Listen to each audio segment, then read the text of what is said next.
మీకు జనరల్‌గా హెయిర్ గురించి కూడా అడిగి ఉంటారు సార్. అంటే అంత థిక్ హెయిర్ అంత మంచిగా బ్లాక్‌గా.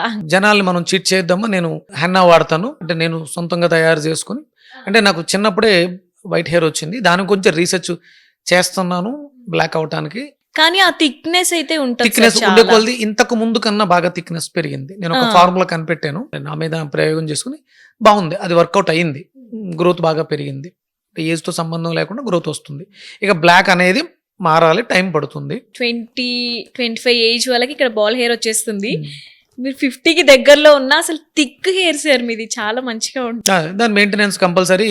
ప్రతిరోజు నేను వాకింగ్‌కి వెళ్ళే ముందు ఆయిల్ పెట్టుకొని వాకింగ్‌కి వెళ్ళిపోతాను. ప్రతిరోజు ఆయిల్ పెడతాను. అప్లై చేయాలి. కంపల్సరీ అవసరం. అందరూ కూడా చేయాలి అది. తర్వాత న్యాచురల్ కుంకుడుకాయ షాంపూ తోటే డ్రై వాష్ చేస్తాను. Daily wash. కొంచెం ఒక 20 ఏళ్ళగా నాకు డైలీ వాష్. నేను హెయిర్ వాష్ చేయకపోతే ఉండలేను.